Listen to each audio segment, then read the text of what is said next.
Yeah, yeah. In your house with O'Con. Hey, O'Con in your house. Hollywood in your house. Hypocrisy's head in the clouds. Curating all kind of loud. Wrestling in front of the crowds. Paragon's holding it down. Anybody can get it. Josh Joseph standing on his decisions. He is the voice. There is no choice. We is them boys in your house making wrestling noise. Moving fast just like cruiserweight action. In your house is the perfect distraction. Pumpers in your ears when you in traction. Get this work with some wrestling action. Smoke.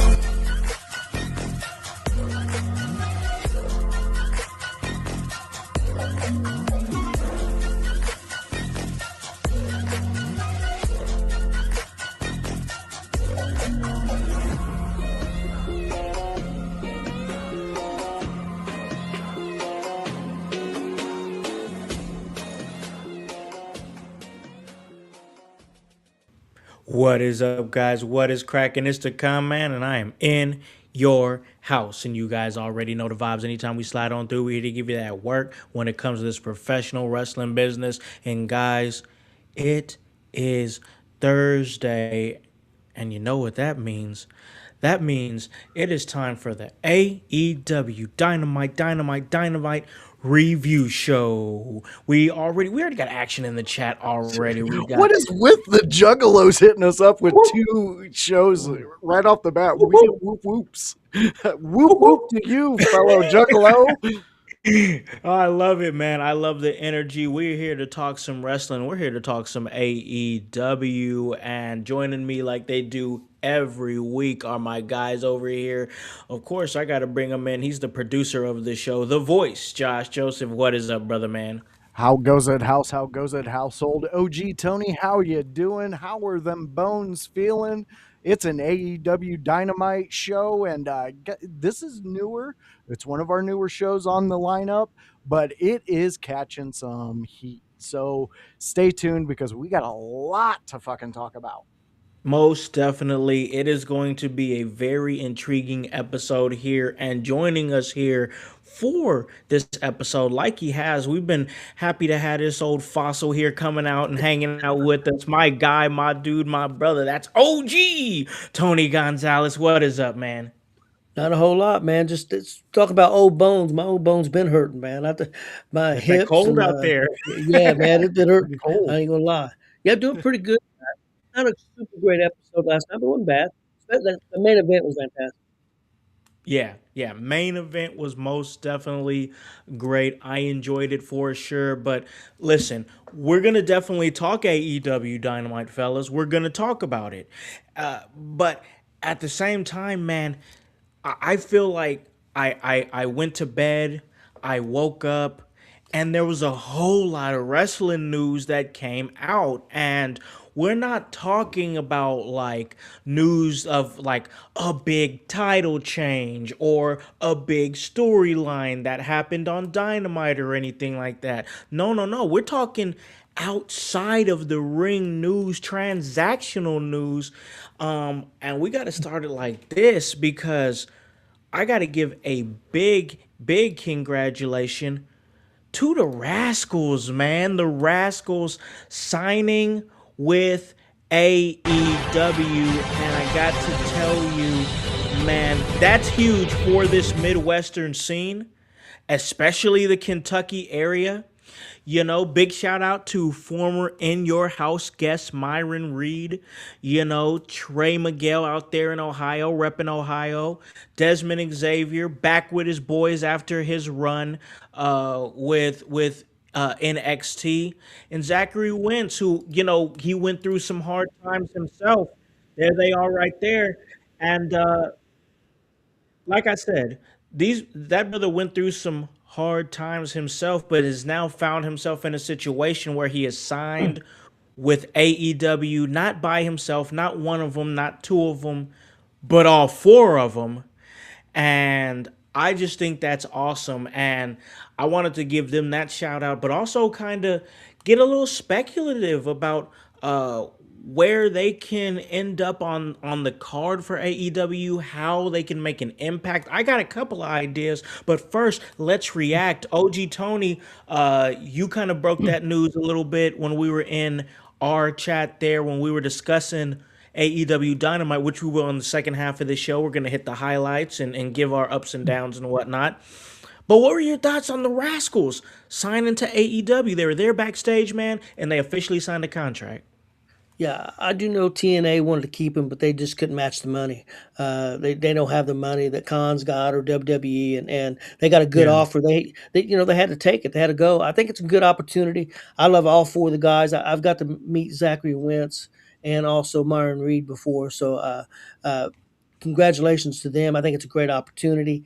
The only thing that I Oh worry about, yeah. the only thing I worry about a little bit is there's a lot of guys uh, in AEW that can do this kind of stuff. Now, there's not four guys together. I mean, so I'm hoping that they'll use that four guy group Yeah. really well. Maybe in some 6-man tag matches, win those belts, or tag team, win the tag team belts. Yep. I think they're fantastic. They're very innovative. A big congratulations to them, and I hope they do great.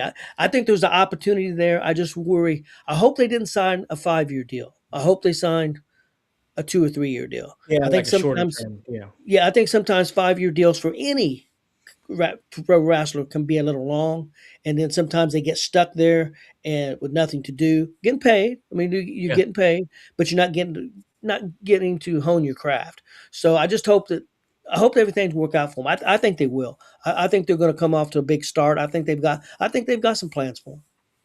Yeah, I think so too. The way that they introduced them last night lets me know that I definitely do think they have some plans for them. But Voice, what was your thoughts, your reaction to the Rascalz officially signing to AEW? Wow, I mean, that's amazing, especially how close they are to us through the indie scene and stuff. And Yeah. at some points, you just got to be, Mom, I'm sexually active now. Get over it. yeah, I mean, just get over it, because now the Rascalz are moving up. They are going to the next level. This is going to be fun. And I hear what Tony's saying, because there are a lot of guys who can do exactly what the Rascalz do. But there's one thing that keeps them together, and you said it perfectly, Tony. It's the fact that all four of them are together. And when you have all four of them together, who have grown in the indie scenes, who have built a foundation for the group, you have a indie grown DX group.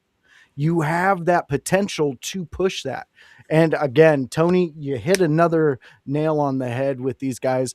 I hope it was only like a 2 to 3 year deal, because I have a feeling that they're going to make an imprint, and it's I would love to see them on the next stage after this, after we see what we can see here.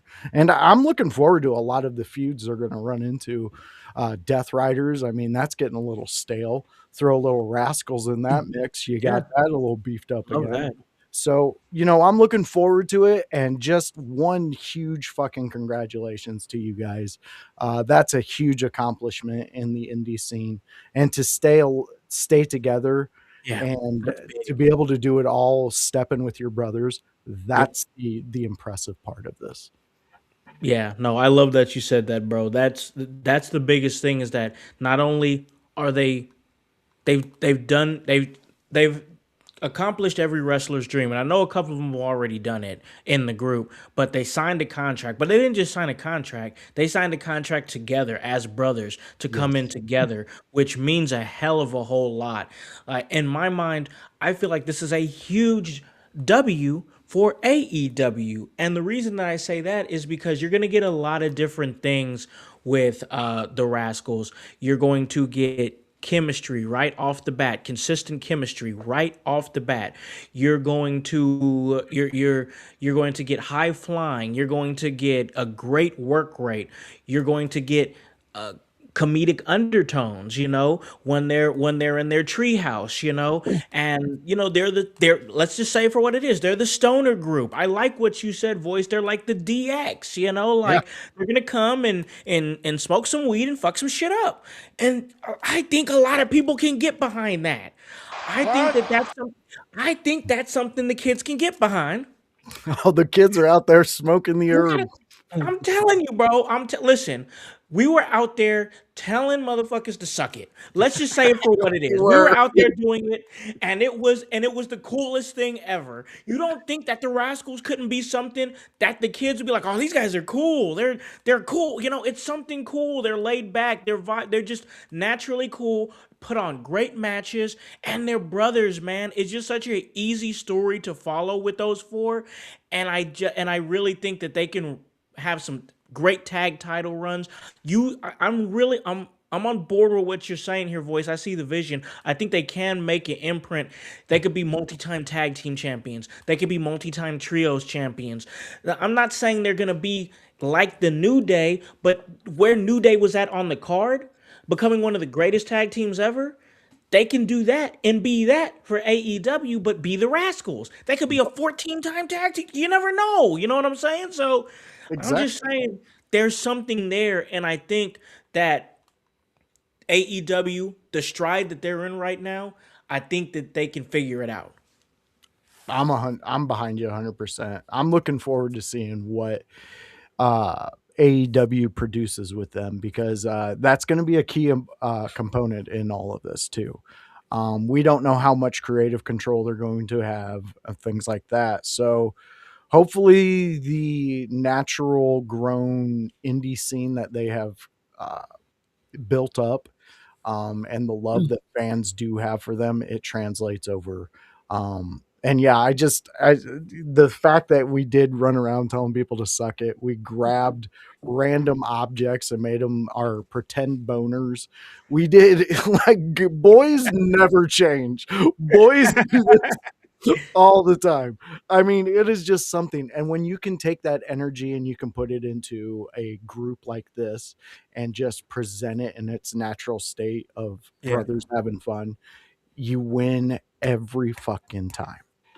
Yeah, no, I agree. I think that there's a strong opportunity for them to take this and run with it super far. So, once again, one last congratulations to them. I thought that that was big, big news for our territory here, this our particular area. So, congratulations to them. But as AEW is bringing in talent, rumor has it they're also losing talent as well, because one Powerhouse Hobbs has been rumored to have been leaving AEW, Powerhouse Hobbs, and going to WWE.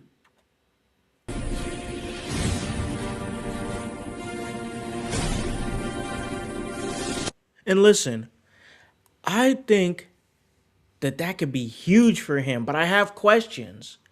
I have questions because right now he is locked into a storyline with the ops. He's part of a faction with Samoa Joe, with Hook. So he's there.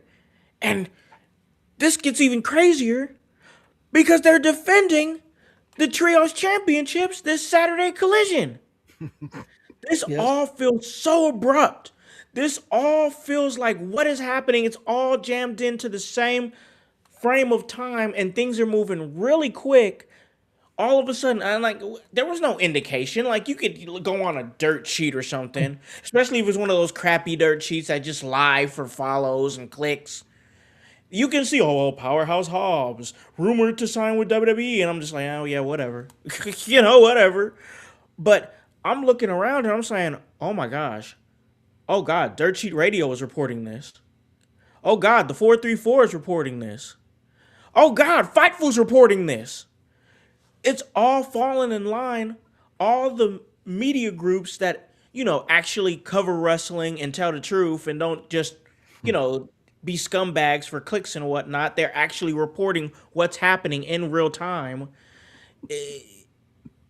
I'm like, oh my gosh. Not only is this happening, but it's happening at really a kind of an inopportune time. OG, you put it in the chat last night. What are you thinking, man? Where's your mind at? Powerhouse Hobbs? Is he going to the WWE? Is the contract signed? What's happening, man? Yeah, I think he's going. I think definitely. Uh, I think they'll lose the belts on Saturday night. there's been some rumors about some Rick Rude stuff maybe happening. You may see him show up on some other programs even before that. Who knows? Ooh. But it's going to be interesting. I think it's a great move for WWE. I think it's even a better move for Powerhouse Hobbs. I know he probably gave up some money, and people Yeah. are going to say, Why would you give up the money?" But he's been there in AEW for 5 or 6 years already.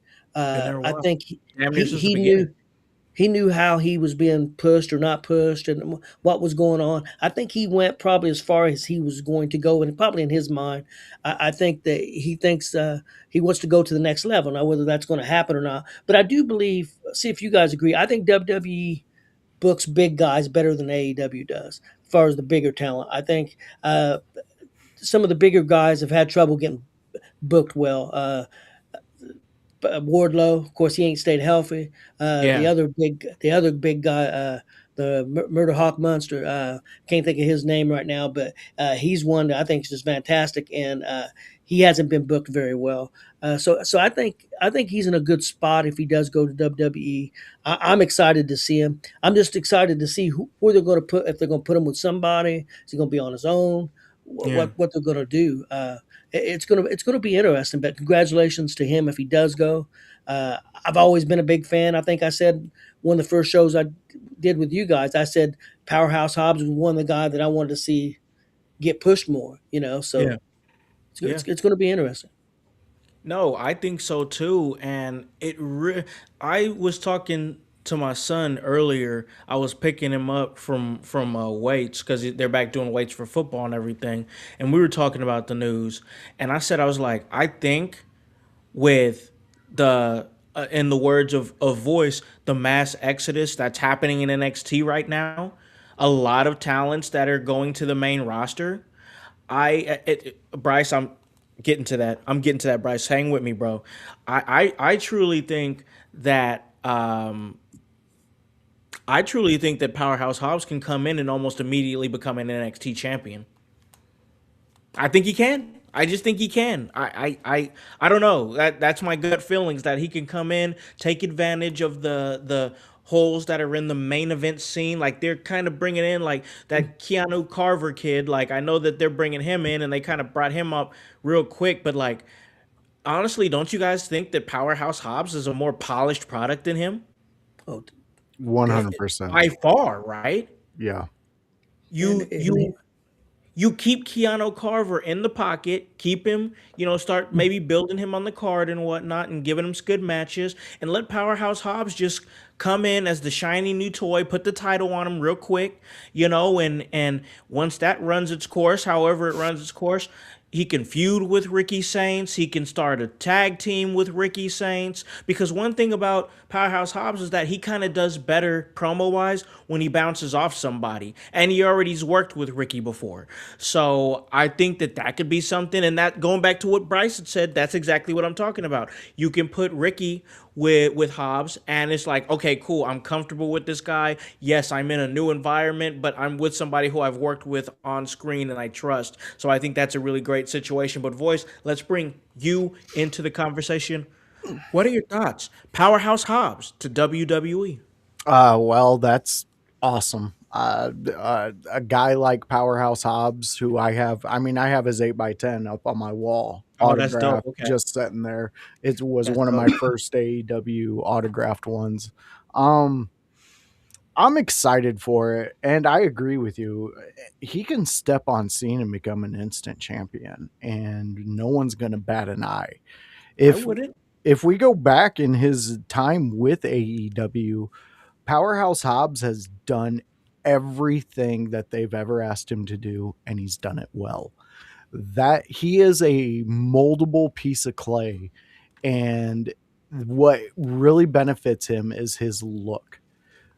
He looks like a wrestler. He looks like a monster. He looks like somebody who's about to snatch your chain. Powerhouse Hobbs is they have to replace guys like Lesnar. Gunther's taking a different role. He's becoming the heel. That's going to take some energy, and it's going to also put a void there because you're going to have Gunther tied up in main event things. So where's your mid card monster? Right Yeah. now, you've just injected him. Whatever brand Powerhouse Hobbs lands on, within 3 months, he will hold a title. Voice, I need you to hear me, bro. Okay? I need you to stick with me on this, all right?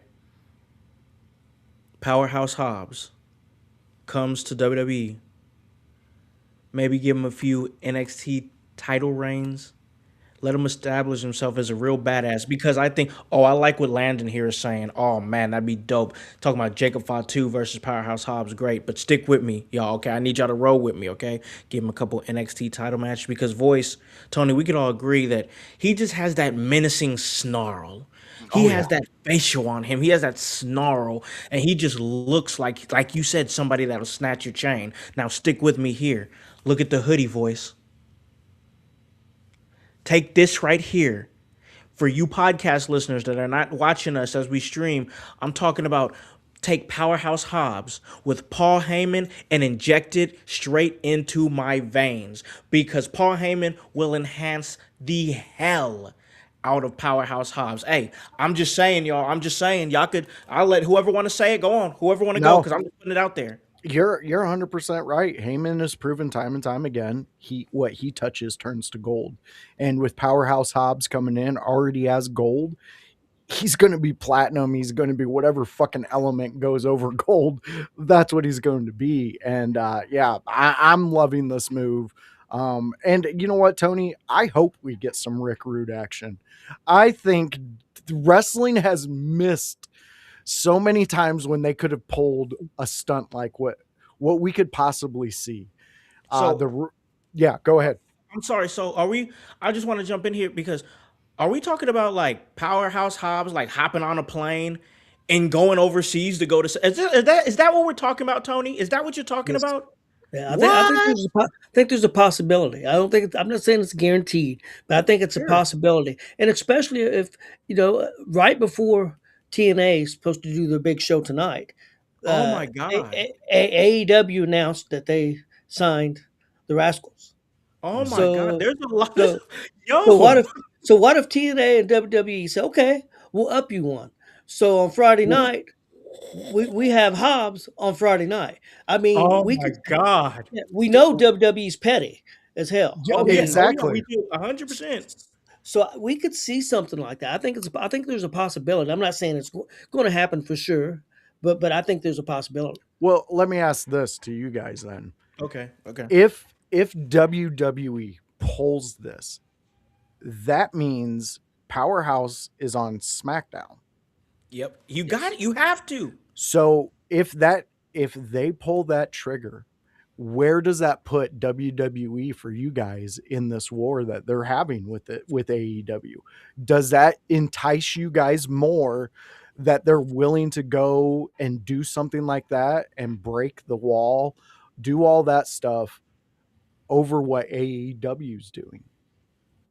Oh Oh, man. yeah, it does for Yeah. me, but I'm intrigued more because what WWE's done the last couple of weeks with just bringing new talent up, getting the Okay. younger talent and pushing them. So I'm liking that. And now you add a Powerhouse Hobbs, I think he's 34 years old, and I think that's another reason he went. Man, if he signs another 5 year deal with AEW, now he's Wrestle 40, 40. Yeah. and he's not going to go to WWE. They're probably not going to take him then. So if he was ever going to be a WWE under contract with them, he was going to have to go now. I know. There's a lot of AEW people upset.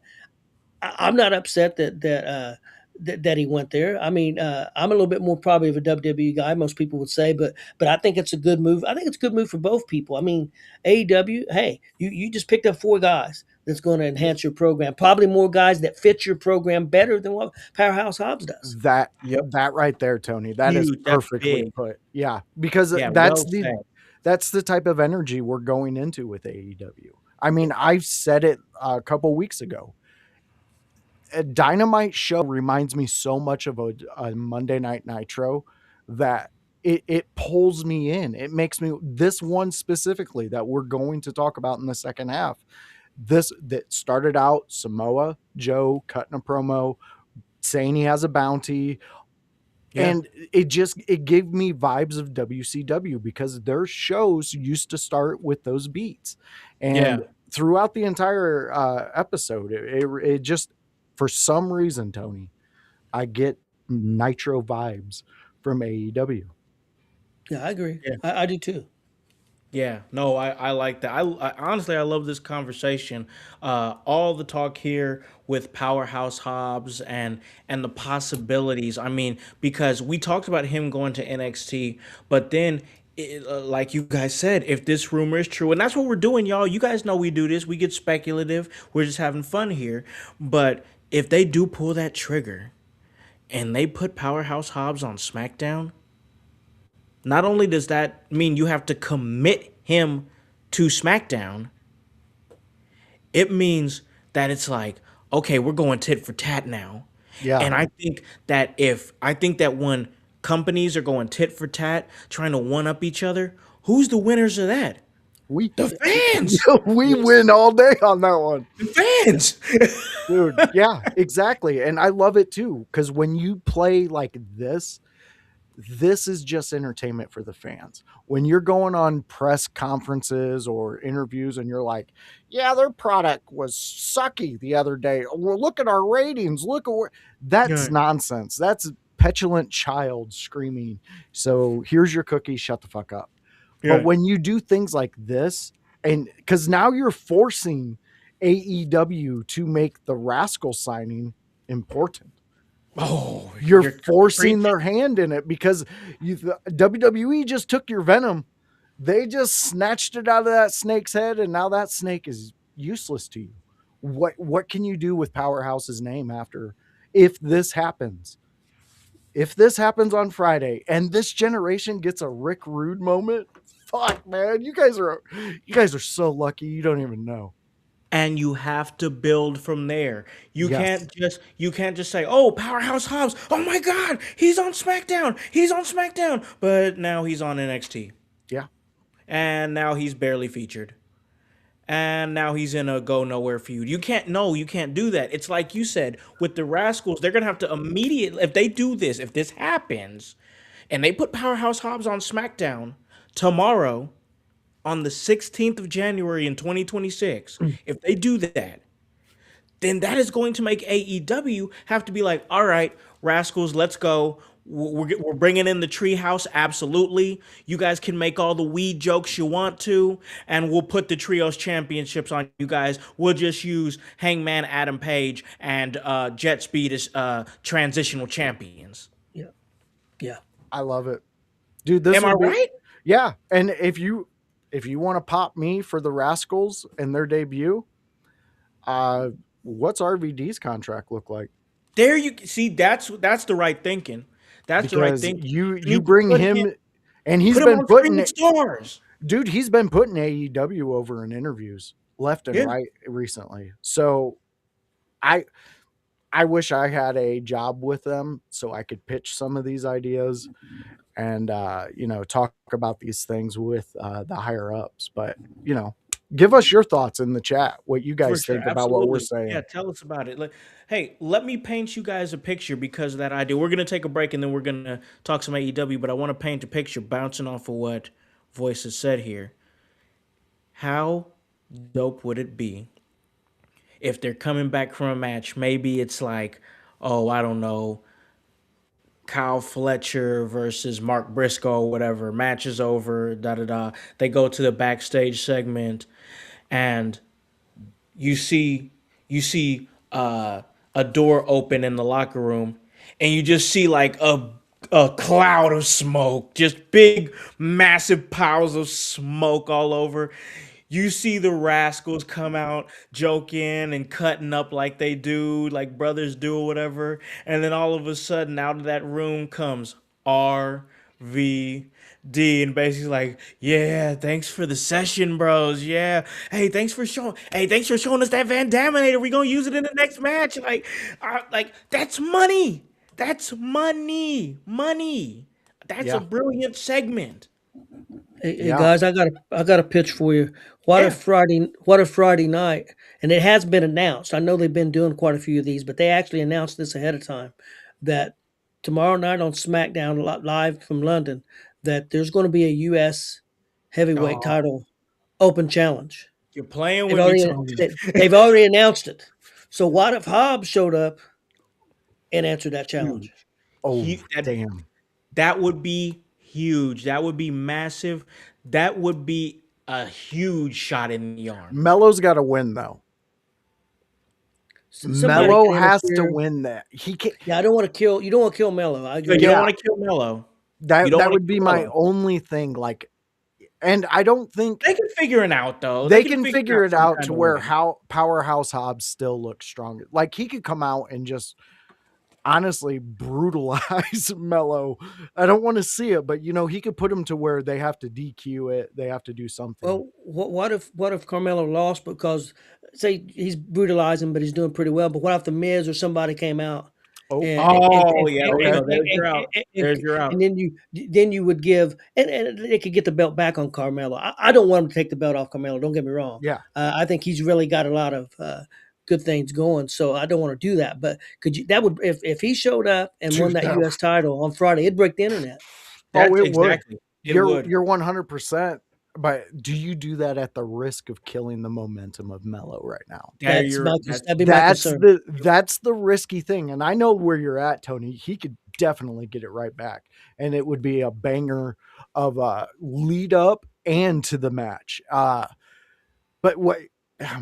there's so many possibilities, because what if Oba comes out and he's just like, who the fuck do you think you are, Powerhouse Hobbs? What are you doing? And then he just starts stomping away, and then Melo slips away and he's like, okay, I was gonna do an open challenge, but two big beefy dudes decided to start a fight.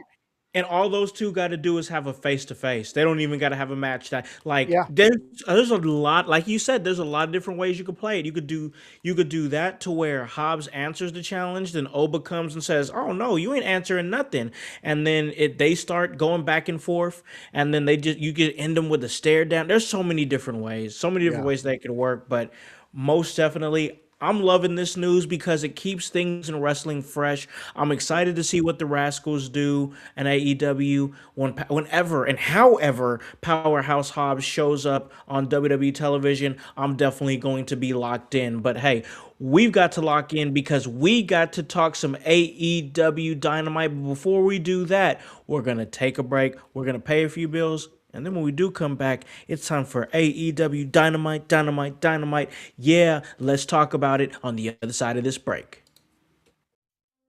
Hello, everyone. It's the Pope Elijah Burke, founder and president of the Love Alive charity. I wanted to take this brief moment to share with you my charity's continued humanitarian efforts to positively impact the impoverished communities in and around the greater Jacksonville area. This cannot be possible without your support. If you'd be so kind, please take a moment to visit our website, love-alive.org, to learn more about the charity and its mission. Also, feel free to donate to our 501c3 organization that operates off of the donation of the public, which is you.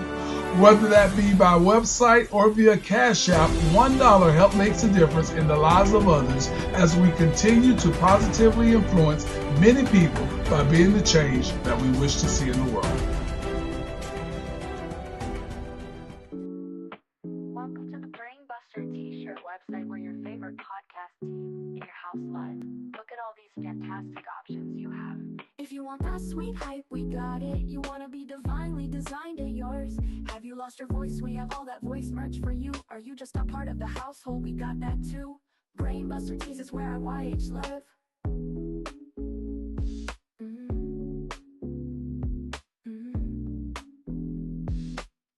Brainbuster Tees is where I YH live.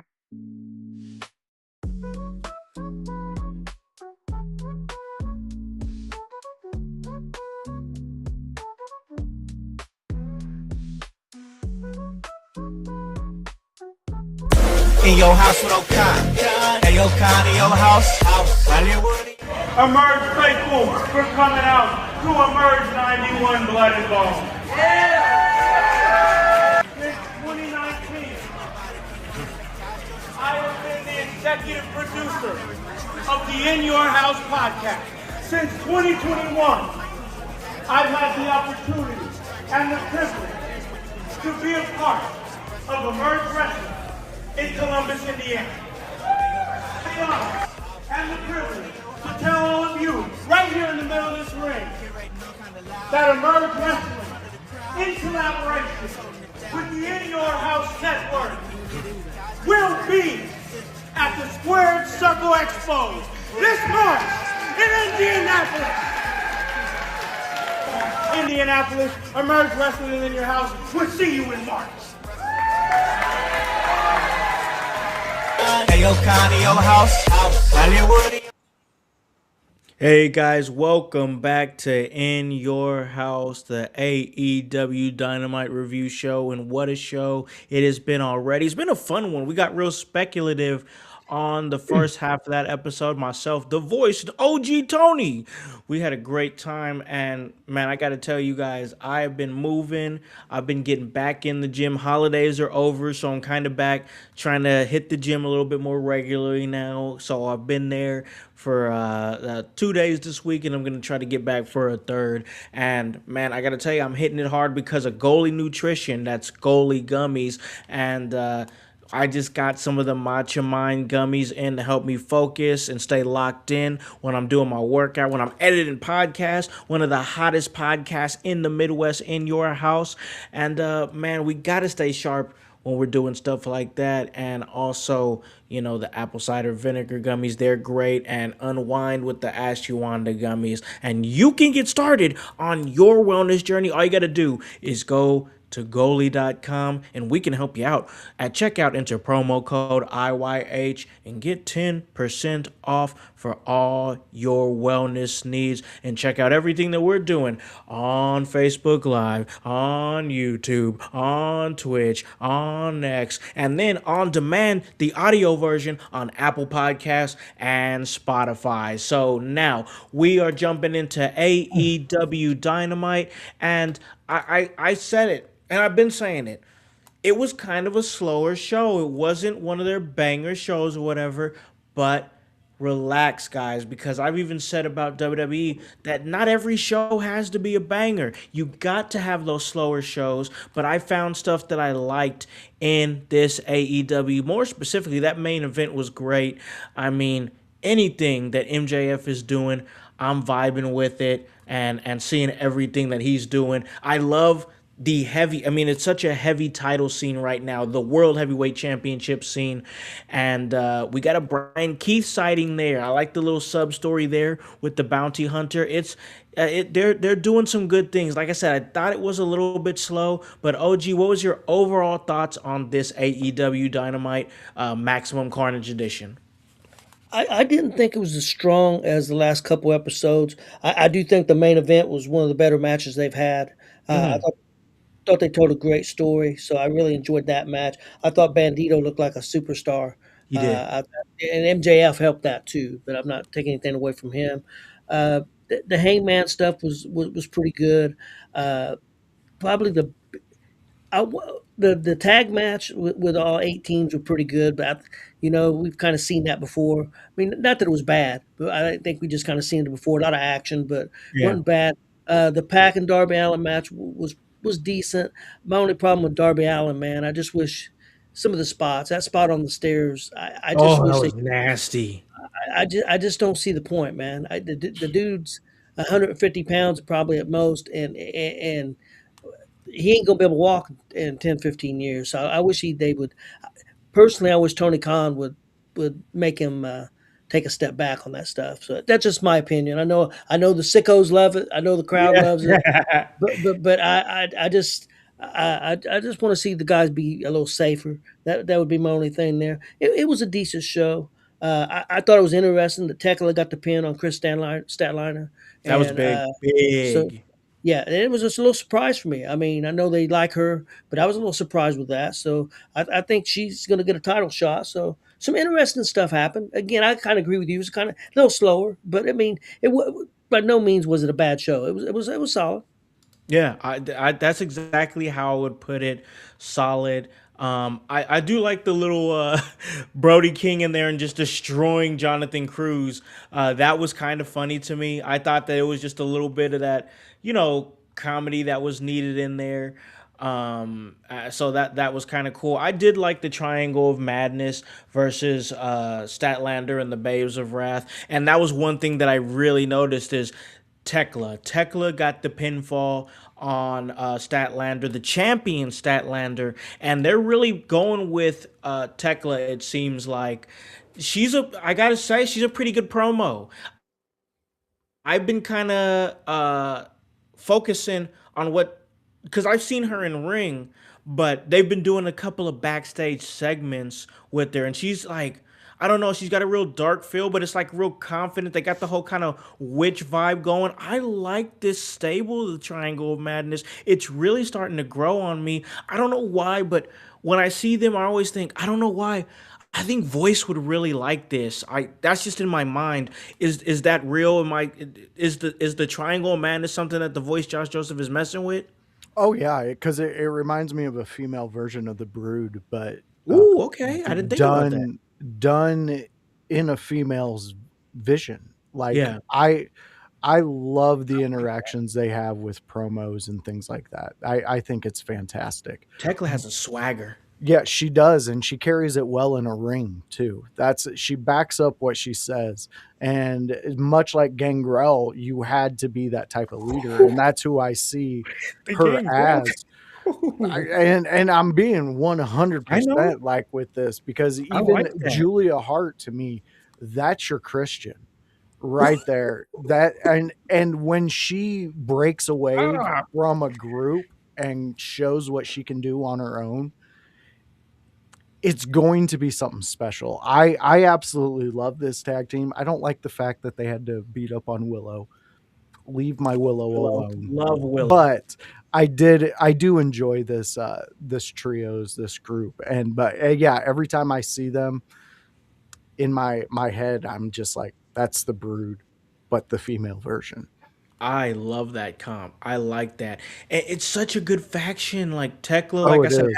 has that swagger, and she's the gangrel, like you said. But then you still got Sky Blue in the mix too, and she plays her character really well. And we saw what she can do, back in Blood and Guts. We saw exactly the sicko that she will become. I love this faction, the Triangle of Madness. That's a highlight for me because it's just one of those things where it's like I've been watching them for a few weeks, fellas, and I'm just like, I don't know how I feel about them yet. I don't Yeah. know how I feel about it's been weeks in a row where I'm like, I don't know how I feel about, but now I've watched enough, I've consumed enough, and I'm like, I really like these young women. OG, is that something? What are your thoughts on the Triangle of Madness? I'm interested to see your thoughts. I like him. I'm not near as sold on Julia Hart as he is. It's been just a disconnect. I've always had a disconnect Yeah. with her. That's just me. But one interesting thing you talked about the Brood, because Tekla reminds me of course now I lost my thought of oh crap. She was married to Gangrel, Luna Vachon. Oh, Oh okay, yeah. okay, yeah, yeah. So Oh, I really get those vibes from Tekla. that's So another that one of makes my sense. sweethearts there, Tony. Luna. Oh God, she was so great. Yeah, I got to see her Oh, in don't tell me the those things, Tony. early '80s when she was with Glow Wow. Wow. at a taping here in Indy, and Oh, I got to see a little boy spit on her and chase that little boy around the arena for about 10 minutes. I love it. I love it because that's Yeah. pure Luna. It was a TV tape, and I didn't know it was a TV tape. Me and my wife went. We were there for about 6 hours. My wife was about ready to kill me. Oh, She did. I didn't know what we was getting into. I didn't realize it was going to be a 6 hour TV taping, and it was during the week too. So, but I still remember that. But yeah, I like the group. And there's been other people that I didn't like at first, and they grow on me. Maybe Julia will, but I love Sky Blue, and I tackle pretty well so far. So I think it's a good group. I think they're yeah. moving in the right direction. I think you may see Sky Blue and Julia Hart get those tag titles eventually. Would not shock me. I You could see that. get one more point on the Brood comparison. You guys remember for me, I don't know if it's for you, but the moment I realized Edge was the man that he's claiming he is in the cage match where they show him biting the cage and looking out. Do you guys ever remember? Like, it was in so many of the video packages that they would throw in for that stuff. The moment we realized Sky Blue was the chick was in Blood and Guts, when she went all out, she had blood everywhere. She was ready to rock and roll. So again, another draw for me to compare these women to that group. And honestly, I do think Julia will impress you here shortly, Tony. I just there's something there. I know there is. And I agree on the character. I just her in ring work doesn't do it for me. Yeah, but that may change. I think it will. And also, might I add, if they do what you think they're gonna do, OG, and they put the tag titles on them, those insufficiencies, the parts that she's not good at, can get covered up by her tag team partner, and maybe she could become a really exemplary tag team wrestler. So there's a lot of different avenues, but I see the vision for sure. All right, Voice, give me one of your highlights from this episode of AEW Dynamite. I'm going to go an avenue that most don't hear me talk about unless we have somebody come on here who's really into the producing of a show and things like that. And we talked about it in our chat, Tony. The set, absolutely loved it. But I like that. My favorite thing from this was the overhead shot when FTR and forgive me for the missing the name of the other tag team, but they were Don Callis family? Yes, the Don Callis family. I always think of Cyrus the Virus anytime I think of Don Callis. Yeah, we were watching a lot of ECW. Exactly. And that's one of my favorite characters of his. But that overhead shot before they all tangled up was brilliant, and it was fantastic. This may be controversial, but I think it's an angle that you can bring a sense of realism to AEW, especially with MJF and Brody King. And you can have Bandido in the mix with that, because we're going to get another match between these guys. But Brody King is very outspoken in his beliefs, and he has said he's started GoFundMe's to, raise money for people battling with ICE situations, immigration situations. MJF is your king heel antagonist son of a bitch. He should show up with some reference to that type of thing with ICE and shit like that and play into it, because what they were showing us, and they may never do anything with it or not, but they were showing us that Brody King is going to interject himself into anything that he finds is an injustice. A lot of people at this moment in the locker room, as their characters are playing, that MJF's getting his title is an injustice, because Swerve and Adam were putting in all this work, doing all these amazing matches. MJF comes in, interjects himself, boom, he's got the world title. To me, it writes itself, and I think it could be fun. But getting back onto Dynamite, it was that the production value of this whole show. Yeah. I'm sick and tired of seeing Darby Allin doing these things. He doesn't have anything left to prove to us. We understand you can take some bumps and you can take some sickening ones. There's a moment in which the bump, what you're trying to create with the bump, the shock and awe, is gone, and then the crowd turns their head because they can't handle it. I understand we're in a desensitized society, but I, as an ECW fanatic, found that whole match over the top, because you're going out into a crowd and you're not putting any lighting. So I'm watching two guys that you're supposed, like how many times are you going to do a coffin drop in the darkness, Darby Allin? Yeah. Yep. Like, those are the mishaps that I think that when you add Darby Allin into a match, he wants to do so many things and go so extreme that you take away from what actually we could have seen. If we would have seen those two, Pac and Darby Allin actually do some chain wrestling at the start of that match, it would have been way more impressive. I don't like, we talked about how I love the interjection of the fast pace, just go at them right as soon as the bell goes, just on on the ECW show. But in this one, it didn't make sense. So, and I think about the match. And you know what moment really sticks out to me that I think was more impactful than in my mind, the entire Pac and Darby Allin match? The moment in the main event when Bandito flew not just outside the ring, but over the barricade onto MJF. That was a moment. Yeah. That was huge, and it stood out, and it really it made a match that was already probably at that point 3.5 maybe to 4 stars, brought it up easily to a 4.5. Easily. Yeah, I agree with you. It's just how you do it, man. And like, I just, with Darby Allin, he doesn't hit for me, man. Like, I get his whole thing, I get his whole gimmick, and it's like you guys said, it's really like it's nothing more to prove. Like, bro, will you please just wrestle? Yeah. Like, we get it. We understand. You're tough. You're tough. We we see it. Many people respect you. Many people like and dig your style out there. Like Tony called them the sickos. But show us you can wrestle.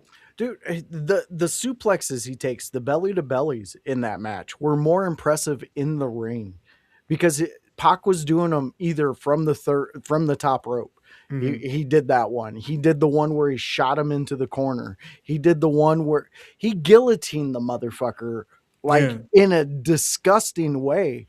So to me, you can get more, especially with a competitor like Pac next to you. You can get more out of the in-ring shock and awe stuff than you're going to get with the darkness of whatever the fuck you two were doing. Like, that took me out of the whole match, Tony. That whole darkness thing. It's like, at an arena like that, you should have had some lighting, because if you watch a little further into that match, when they finally get to the ring and Pac gets him up there, Darby, to do the belly to belly, the light that is projected onto there gets into Pac's eyes, and he has to adjust himself to get the light out of his eyes. So you're willing to blind a guy on the top rope, but you're not willing to put some lighting over in the production area so you can fucking see the coffin drop. It's ridiculous. Crazy. And it's all because he has to have a match like that. He has to do these things. Yeah. It's dumb. When you do so many spots, then it gets to where it don't mean anything. If you do one spot or two spots and they're planned out right, then it means something. But when you're just doing them to do them, it just, like you said, you get tired of it. For lack of a better word. I mean, and he's in the headlines as of late, but Mick Foley did it perfectly. He didn't get thrown off every single Hell in a Cell. He didn't have a boiler room match every fucking night. You know, there's a beautiful dance you can play in hardcore, and Darby Allin doesn't get it. He's just like, rad, dude, let's like stop, dude. Like, develop a character. Yeah. Not this fucking goofy son of a bitch. Sure. Stealing Sting's moves. Come on, man. That made me mad, bro. That shit drives me nuts. Man, I hate it. And he does a sharpshooter. He doesn't do a scorpion deathlock. Oh, it makes me so mad, bro. Oh, that made me so mad. All right. We got to move on because I want to talk about one final thing before we slide out of here. Call this a really great episode because it has been super fun to sit up here and chat some transactions and, of course, AEW with you guys. But, I'm really vibing with what you're saying, Voice, when it comes to that AEW Dynamite is feeling like a WCW Nitro. And, I remember being a kid, being a youngster, My dad would let me stay up a little bit later on Mondays because he knew that I was a big wrestling fan. Any other night I had to be in bed at that certain time, but any other night he let me stay a little later on Mondays. And I really loved WCW, and one of Hmm. the reasons why I loved WCW is because, man, that heavyweight title situation was real top heavy with Hollywood Hogan and Sting and DDP and all of the rest of them, Goldberg in the mix, Kevin Nash, in that mix from time to time. And I just really love a heavy main title picture, main event scene. I love it. And that's exactly what we see with AEW, as we just had Bandito, the Dynamite Diamond Ring winner, the only other one to win it besides MJF. And he had a match and looked Yeah. really great, like OG Tony said earlier in that match. And then you have Swerve still gunning for him. Hangman still gunning for him. Now Brody King kind of state his claim to it a little bit now. And of course, we all know you have Kenny Omega. And I feel like that Kenny Omega has become a topic of conversation in IYH circles. And I want that to be our final topic here before we call this a really great episode. I am somebody, voice, OG, who, when I was tired of the WWE product, I turned to Ring of Honor. I turned to New Japan. And I saw the Young Bucks. I saw AJ Styles. I saw Koshutsuke Okada. I saw Shinsuke Nakamura before he signed with the company. And I saw Kenny Omega. And Kenny Omega, out of all those names that I named, was truly worthy of being called the best spout machine. His V-trigger knee, one of the most devastating, impactful knees I've ever seen. The one wing angel, when he drops you down on your neck, is impactful and a great finisher, and he hit it on pretty much everybody. The guy's work rate, absolutely insane. The whole cleaner character, that was fun. That was a good time. Bullet Club Kenny, fun. And his whole anime Street Fighter cosplay characters that he likes to do, it's fun. He's a fun guy. He was definitely part of a great time in wrestling, and people at that time were calling him like the Sting of that era because he was the best wrestler that never signed with WWE. But recently, and it pains me to say, as being a huge Kenny Omega fan, somebody who I've met before, watched close up in Columbus at a New Japan and Ring of Honor Global Wars show. It was awesome, and met him there. It just feels like when I saw it the last time I saw him wrestle, his steps have slowed down. The promos that I'm seeing him cut, not hitting the same. I want to bring it to the table, and we can keep it tight, but I do want your guys' thoughts. Has Kenny Omega kind of jumped the shark? Is it time for him to accept the fact that he's not the work rate guy and maybe kind of, evolve and work a character a little bit? I'll start with OG. What do you think? I think because of health reasons, I don't think he's going to be around that much longer. I'm not saying he's gone tomorrow or anything, but I think a Yeah. year or two, maybe a couple years, I think he'll be done. He had that diverticulitis. Yeah, That really messes with your body. yeah, I mean, Brock Lesnar had it, about took him out uh, when he had it. So I think he's on his way out. I think he's going to be more to put people over. Uh, sure. Help people get over, get the rub, that type of thing. I don't think he'll hold a title again. That's just maybe a tag title. I don't think they might give him one little world title run before he goes because I Yeah, know Tony Khan loves him. Uh, I wasn't real familiar with him. I'd heard a lot about him when I started first watching AEW, and I thought he was fantastic. He definitely has slowed down, but I think it's just health. I mean, I yeah, think that's more than anything. I think it's just health. But yeah, I hope he can stick it out for a couple more years at least. But I don't think he's long for the wrestling world. Yeah, I think we've talked about that before, and yeah, it's crazy to see because I'm telling you, like, I was sitting over there streaming his matches in New Japan. And I'm like, this guy is absolutely insane. Like, as a youngster, I just was enthralled with his matches. Him, oh man, him and Okada, their series, forget about it. Forget about some of the best matches you'll watch. Voice, where you at? Do you have a relationship with Kenny Omega, and what are your thoughts on where he needs to go in his career now? Yeah, I absolutely think Kenny Omega is Omega. I mean, he's fucking wrestling, dude. Yeah. For a generation that, like you said, became stale with the product that was being put in front of us, Yep. to find guys like Kenny Omega. I mean, that's honestly, that's how I found AJ. You know, I Yeah. was tired of what I was seeing every week. Yep. I wasn't a big Cena fan, and it seemed like the rest of the world was. So they pretty much put Cena in my face every week, and I found AJ. Um, and then, you know, years later, I hear about this dude that's just as phenomenal. And my one of my cousins put it to me this way. He said, "Imagine if Jerry Lynn and AJ Styles had a baby, and they produced the best wrestler in the world. It would be Kenny Omega." Uh, Wow. that cousin's no longer on this earth, but that always stuck out to me every time I see a Kenny Omega match. Now, to say he's not where he was, I mean, that's the killer of all is time. Yes, And sir. You're right. it, you know, it does seem like maybe this might be his last run. Maybe we got a year and a half with Kenny. My mother-in-law suffers from the diverticulitis, Yeah. also. So I know it can take a person out.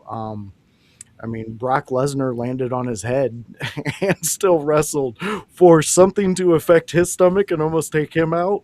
It's pretty serious, guys. Yeah. So the fact that we have Kenny for what we have left, I hope they do highlight him in some matches that make him look amazing, so the fans can get that last run with him. Yeah. Um, the promos though, what really takes me out of it is it's like a Darby Allin match. You know what you're going to get with him, and it seems like he's trying to get to those moments on the mic, and that Yeah. takes me out as a fan, because now you've taken the reality out. You've taken my ability to believe in the tooth fairy. You've taken that completely away by Are you doing. talking about the transition to the catchphrase? Yes, exactly. Yeah. Like Yeah. a lot of that stuff with me, like, okay, cool. You know, to me, that whole Kenny Omega segment should have been done later and by himself. And then you can have Don Callis and them interrupt him backstage, something like that. To me, this just seemed like, hey guys, we got to fill this time, and we got Yeah. to make sure everybody's on a mic. And I mean, and these are just little things that take me out of a show. So, you know, overall, I enjoyed this one. I didn't think it was a home run, but I didn't think it was a you know, not even getting on base. I thought we had a good double out of this one. It was a good Sure. show. I think it's just going to ramp up because stories are getting pushed here. So I'm looking forward to the future with AEW Dynamite. Yeah, same here, man. Same here. We're gonna keep on rolling because you already know they've got a few weeks out before their next big show. And when those big shows come around that they do, those pay-per-views, they always hit it really hard. And we're gonna slide out of here. Call this a really great episode, and it was a fun one, man. I always enjoy the episodes where we get to speculate, just have fun, and just bounce ideas off. And we talked a little bit of AEW on the back end there too, so that was great. OG, you joined us again, and we appreciate you. You know you're always welcome here to come every Oh, single week as our third chair, and we love it, man. But I do want to give you the opportunity to plug anything that you want to plug. I know you're doing like 9 shows a week, man, so that is great. If you want to plug all of those, I guess we got another 15, 20 minutes if you want to prattle them all off. I'll but just, no, I'll just, go I'll ahead, just bro. plug, I'll just plug the two for tonight. One at 8 p.m. On Gonzo Sports Room, Facebook, all the channels. Face or Heel Pro Wrestling Talk, and then at 10 p.m. Eastern, we got Gonzo Sports Room. Thursday Night Blitz. We'll be talking pro football and college football. We'll be talking about the playoffs and all that Awesome. kind of stuff. So, and all the coaching changes in the NFL. So we'll be Yeah. talking about that stuff. So, yep. Beautiful. Hey, I love being on with you guys, man. Have a great time. We Hey, love we you on here, man. sure do. We absolutely do. It's a fun time getting you on here and be able to pick your brain and get your thoughts as a seasoned wrestling fan. So it is great. And man, I gotta throw it over here to my brother. That is the producer of the show, the voice, Josh Joseph. What do you got going on, man?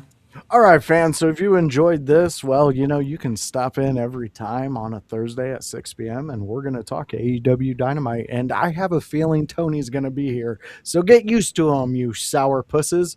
You didn't get the job. Tony, OG Tony got it. And we love him for it. Tony, thank you so much for your insights on all AEW. I absolutely like just your aura, dude. You vibe on my wavelengths.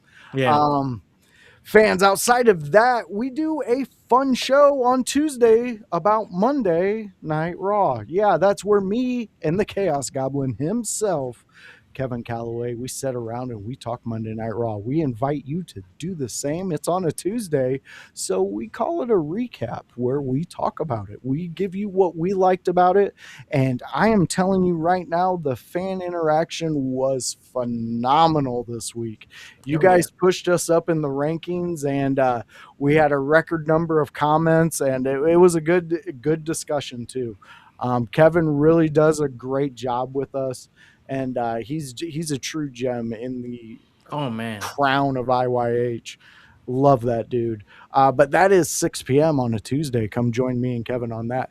So we talked violence. We talked tables. We talked people getting thrown into stairs. Well, guess what? There's a side of me that absolutely loves things like that, but only if it's done in an ECW ring. And I invite my friend Howse over for a watch along, and we watch ECW. We've had some amazing highlights. We just highlighted Tajiri.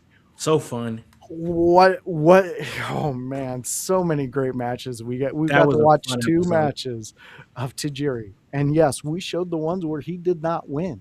But they were great matches. Super crazy, and Tajiri injected in my veins. I want it every day. It's so good. And we got to witness Jerry Lynn versus Tajiri. And again, just a phenomenal time. It was a good time. ECW Watch Along is 6 p.m. on a Wednesday, and that's always a fun time. And we invite you to come and hang out with us.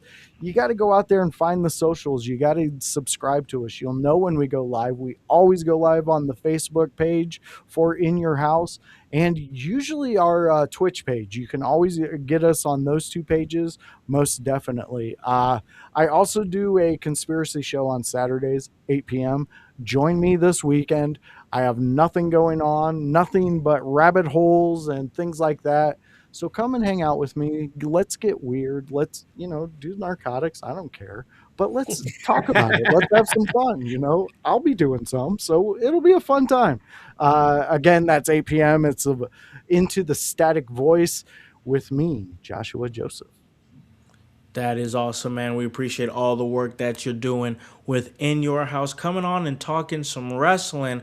And man, I got to tell you, it is a vibe. And I will say another vibe is we have the Sunday house party. And that's always a great time. This Sunday, we're going to be jumping heavily into AEW with John Escudero from Dirt Sheet Radio. He's going to hop on with us. He has a great page that is one of the big sources, one of the leading sources of AEW. He also reports on WWE. He reports on pop culture news. He's going to come. He's going to sit and join us on the Sunday house party. It's going to be a great time. And man, we're doing great things here at In Your House, man. Landon, you too have a good night, brother.